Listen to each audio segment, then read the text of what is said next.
In Session With is a new vodcast series with world-class music creators discussing how to thrive in the music industry today.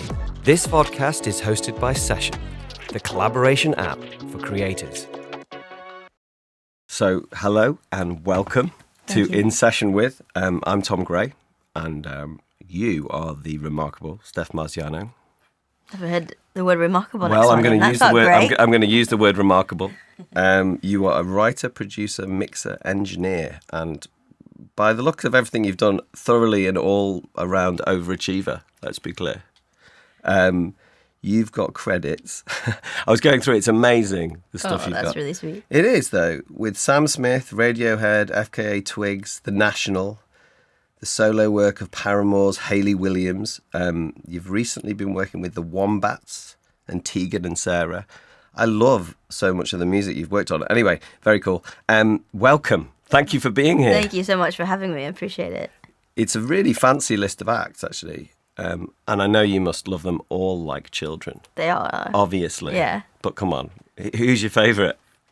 You know what? It is really tough because we were saying this earlier, like, obviously there's lots of amazing names, but because I started as an assistant engineer and kind of worked my way up, some of those names have been different roles. So with Radiohead, I was an assistant engineer, and that was one of, like, the best things in my life at that time. I couldn't believe that I got to set up microphones and stuff, and you sort of, as you go up, and eventually I got to write with Hayley from Paramore, and that was like, oh my God. Like, so each kind of artist, I feel like I have a specific love for because of that time in my life.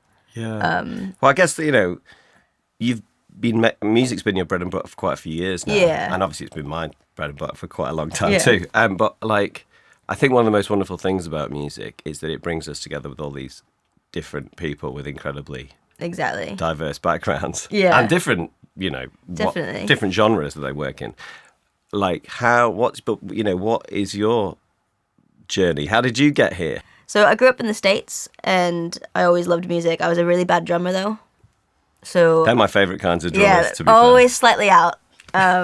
That's exactly the right kind of drummer. Yeah, to be fair, probably pretty good. But that snare beat just falls a little bit late every time, right? And then I kind of realised I loved the process of songwriting and stuff. So I remember, like, buying really cheap microphones and setting up, like, a really run-down studio in my parents' basement. And I would, like, write on a little, like, chalkboard when I was recording to try and have everyone be quiet. And I would record, like, all the terrible pop punk and metal bands in my, like, neighbourhood. Awesome. Which was great, and it was a really great experience. I did that when I was a teenager, and then sort of slowly started interning and stuff at studios. And then when I was 18, I moved to Liverpool to go to university and study sound technology, which was a really great experience. And I got to work in all the studios in Liverpool, and that was amazing.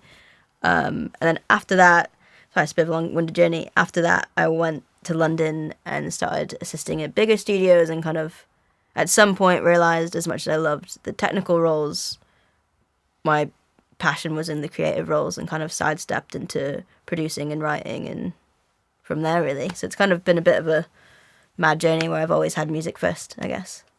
I'm glad that I'm very excited to hear about Liverpool, obviously. Yeah.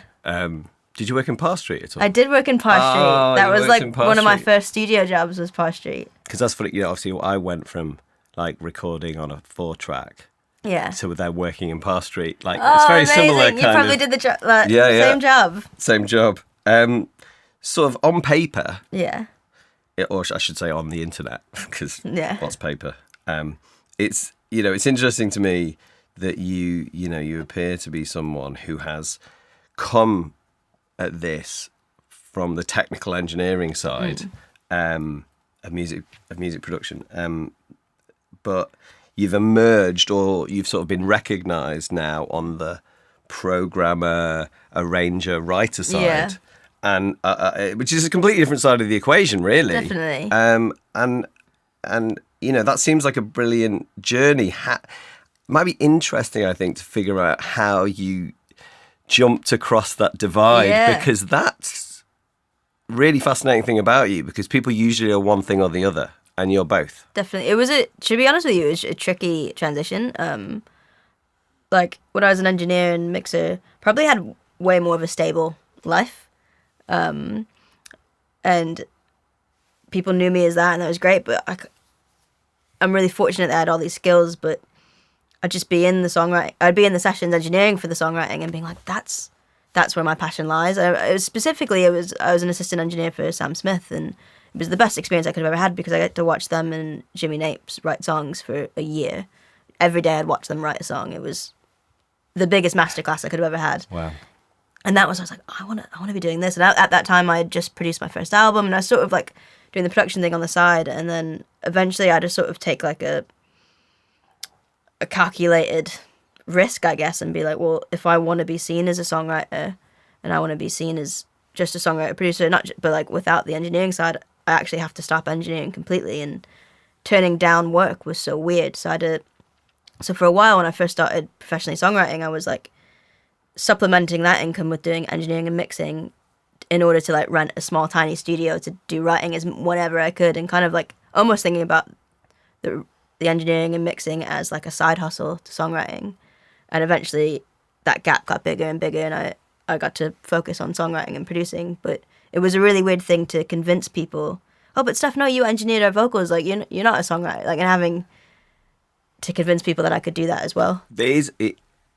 People do perceive it as being like, you're on the other side. You're one of them. Yeah, you're a technical person. That's boring. And like realistically, I don't think I ever really fit in on the technical side either, because I thought of things so much more creatively, and I didn't care if things were peaking. It was I was probably a terrible engineer in some respects.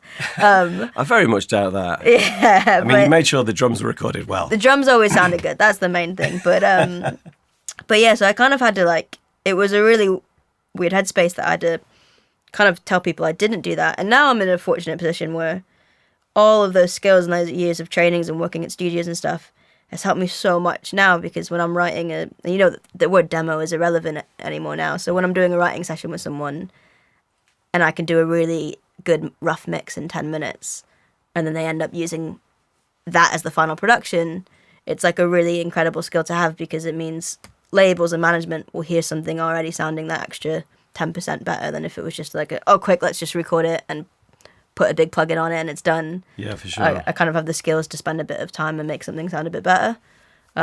So it's really helped my career being able to do that. And also just like years I was assisting and working in big studios, I just got to see how records were made.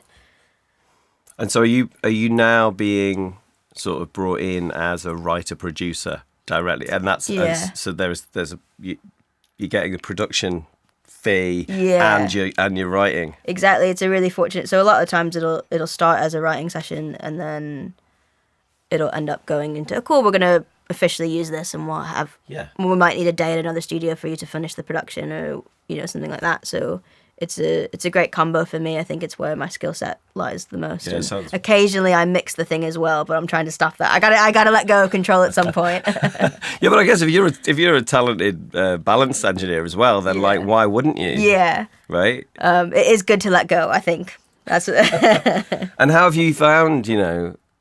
It's a bit of a broad question, but how have you found the industry? How do you enjoy the kind of the hustle?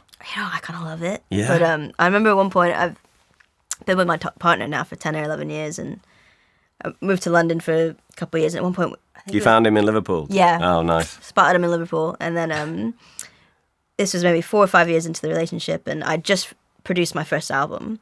And I was riding high. I thought I was, Billy Big Bucks over here.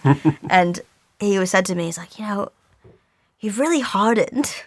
And he was like, you're really tough now. And I had no clue that I'd done it.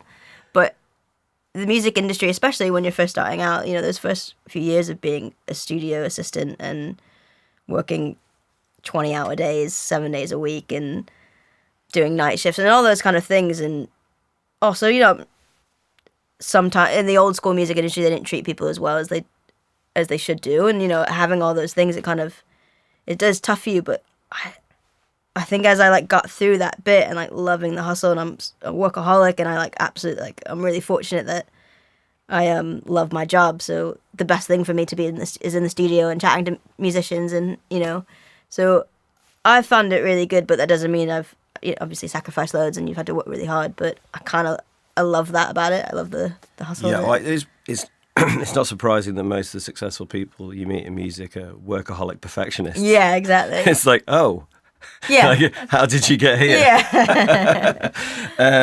But it's, I think the thing is there must have been lots of ups and downs along the way. Would you say you feel like, I mean, it's incredible where you've got to. Oh, that's really Do you sweet. feel like peak powers right now? Are we? Oh, God, I don't know. I think the goalposts always move, though, because, it's something if I told myself 5 years ago I'd be here, I wouldn't have believed it. But like I'm really fortunate. I've signed my publishing deal recently, the other day, which is brilliant. Great. Congratulations. Thank you. And that was one of those things that, like, I remember when I first started writing, that was this goal.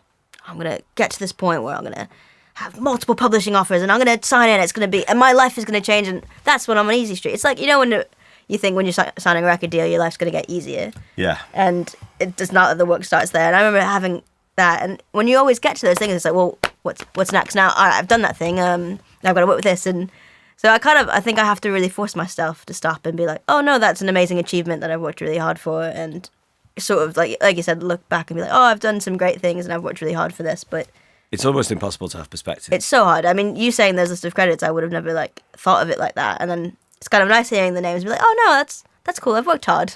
You have worked hard in your career. In your discography, I should say, there's lots of different ways that you've already been credited. Weird jack of all trades. Yeah, no, it's not weird. I guess all of us are a bit like this these days. Yeah.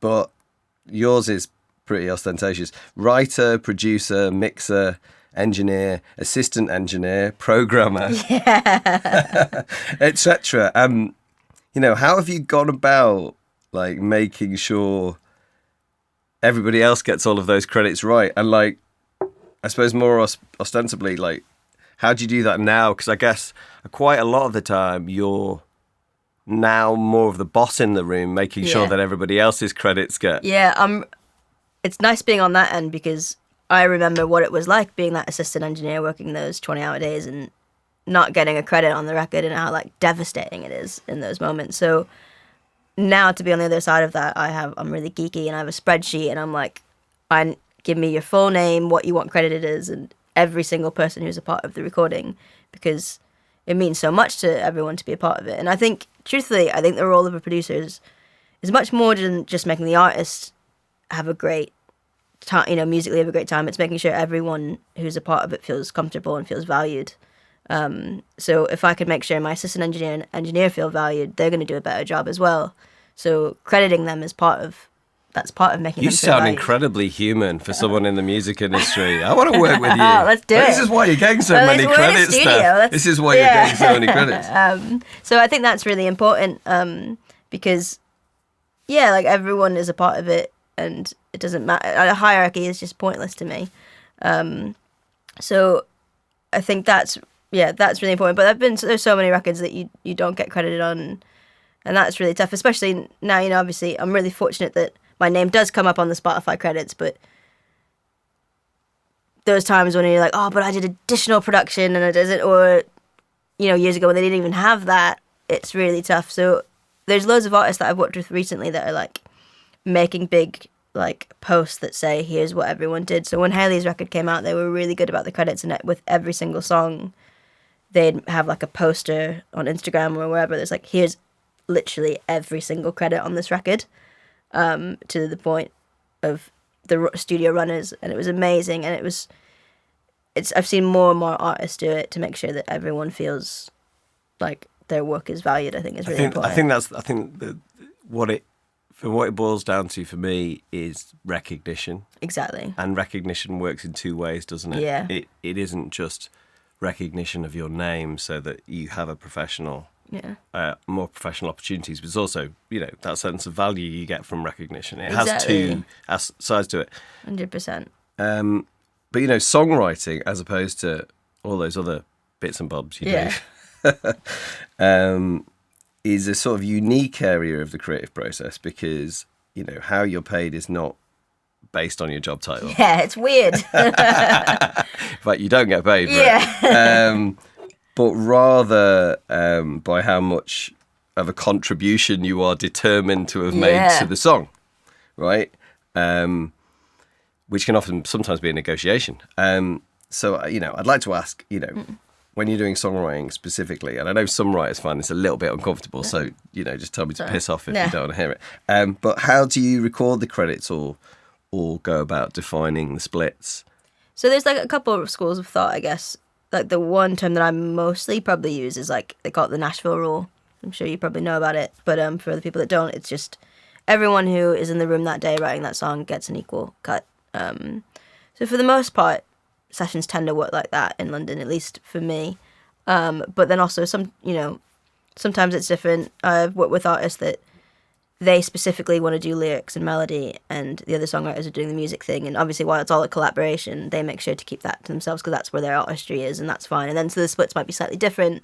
Or if, say, it's working on like an electronic song and I'm just with someone doing the top line, then those splits are different. But for the most part, it's who's in the room, who's worked on it, and then say they get someone else afterwards to do some other stuff, then you kind of can get into negotiation land. But I try to keep it as fair and even as possible. That's very commendable. I think sometimes it's the stuff that happens afterwards where it gets a little bit more rocky, right? Where either your stems go into another producer's mix, or when a producer just demands 30% of the writing. Yeah. These things happen. They definitely do. I'm fortunate that, I guess, the music I work in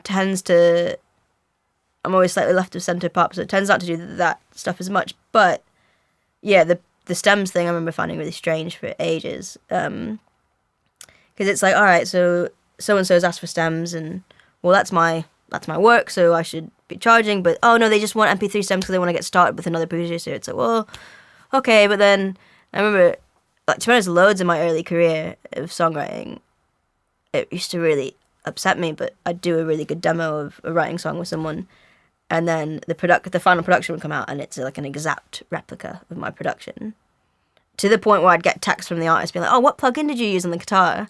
I'd be like, what?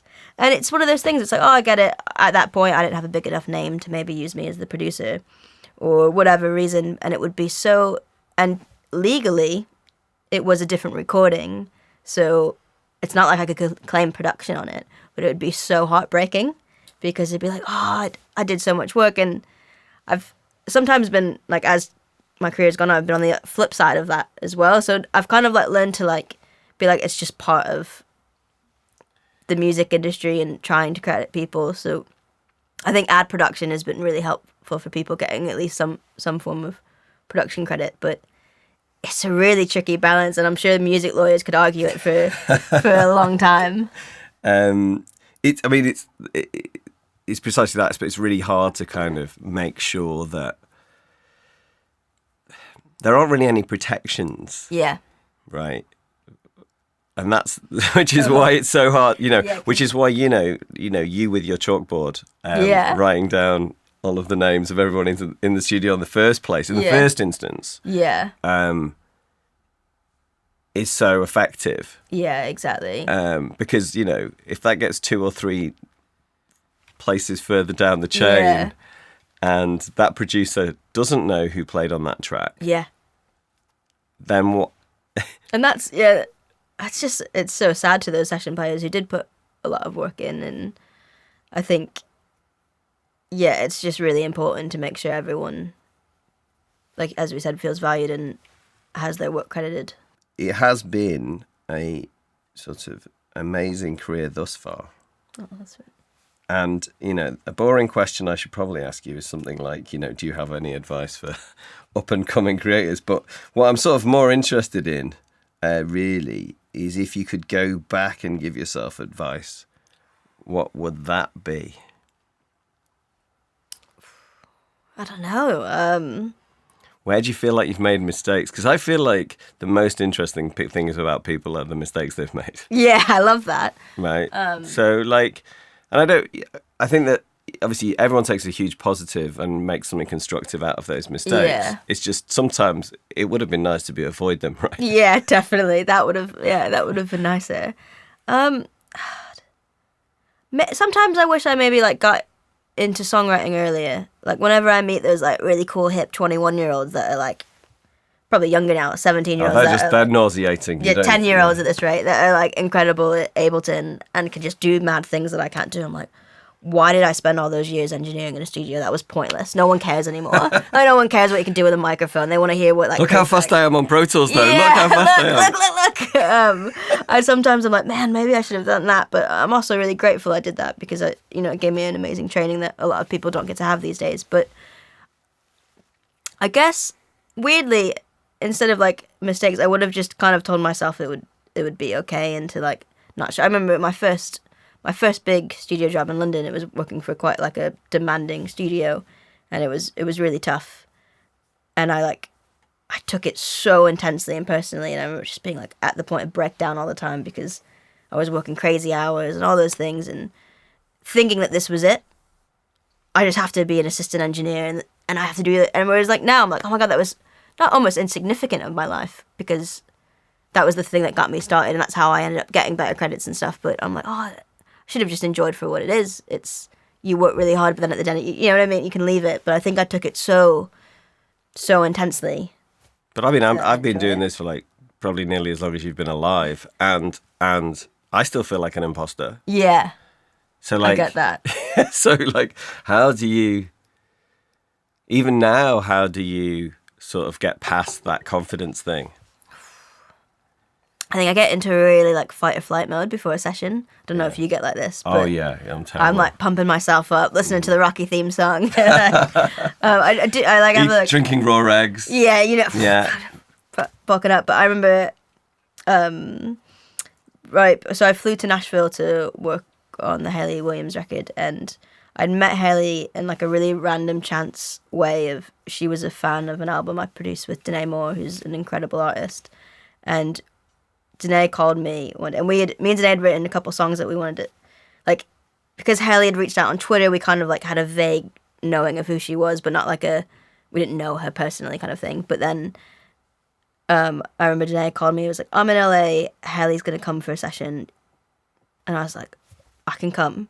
And I was like, I'll fly tomorrow, and cancelled whatever I had and like put the flight on a credit card and went to LA, and that was like a fight or flight thing. It was just like, I'm gonna do it, and we had a great time. And then so we worked in LA, and then somehow kept contact with Hayley, and we'd send each other demos and stuff, and what I was working on, and which now looking back, I'm like, I can't believe I had the confidence to like send someone who I really looked up to music. And then Hayley was like, if you want to come to Nashville, we could do some writing, and she'd kind of hinted about the solo project at that point, and she was like, just come and we'll do like a week of writing. We barely knew each other really at the time, and at that point she hadn't done much co-writing outside of Paramore and her select kind of group of musicians that are surrounding Paramore. So I was like, yeah, cool, I'll do it. I just once again put it on the credit card. I was like, I'm sure this will work out. I remember being on the flight to Nashville and being like, what am I doing? Like just paranoid, being like, oh, and having a real moment where I'm like, I just have to go in. Then there's like no other option besides confidence, and like didn't even like let myself feel the imposter syndrome that I normally would. I was like, I have to go in and nail it and almost like go on that adrenaline. At the end of it, I'll go sleep for 3 weeks because I'll be exhausted, but I'm just gonna like go for it. And that's exactly what happened. And I got there, and it was an amazing experience. And she's one of my best friends now, and we wrote incredible songs. And I think a lot of that was though because I didn't let myself feel nervous, which is I don't have that every day. But I think because at the time it was such a big career jump, Hayley didn't see me as an engineer. That was the first person who saw me as a writer-producer of that caliber. So I had to be like, well, I have to make sure she sees me like that. That's brilliant. I think it's, you have built up your skills and your craft to a point. The great thing is you can fall back on that. Exactly. You can always fall back on what you're good at, right? It's like they'll let me off because I'll still know how to run Pro Tools really quickly. Fine. I can always just like pretend to record. I've probably got one last question for you, I think. Course. Yeah, if you could do a session with any artist, anyone you like, they could be 6 feet under. Yeah. Who would it be? So I had my artists that are alive that were on the list, but now that you've opened it up now. Sorry. There's another layer. Honestly, each day it's different who I'd say are in the top tier. Okay, someone you could pick the phone to right now, ring them and do a session tomorrow. Who would it be? I think I'd go in with St. Vincent and Jack Antonoff. Oh, wow. I really am a big fan of Jack Antonoff's production, and St. Vincent was one of the artists that first inspired me when I was younger, and I love the combo of musicianship. So something like that would be incredible, even just to watch, I think. But I toured with Jack many. Yeah. With his band Steel Train. They were a great band. They used I to remember support Steel us. Train. Yeah. So despite my weird accent, I'm from New Jersey, so I've always got like a bit of a New Jersey pride. They were like really Bruce vibes all the way. Oh man, Bruce is my idol. I should have come in with the cut off shirt and. Man, I played the Stone Pony so many times. Oh, I love that. I've been at the Stone Pony many times. So yeah, I think maybe something like that. But honestly, every day I think something different. And also, I'm sure you're aware of this. Of like, sometimes the sessions that you're not looking forward to as much as the bigger ones end up being the best and incredible thing. And you're like, oh my god, that was more than I could have dreamed of. So I try and be as excited about every artist. That's a very, very lovely way of looking at the world. Try to keep that. Well, I need to do that. I need to be a lot less judgmental. Everyone just needs to be more Steph, I think, basically. Yeah. Thank you so much for your time today. Absolutely, anytime. It's been great talking to you. It's been a pleasure. Thank Cheers. you so much.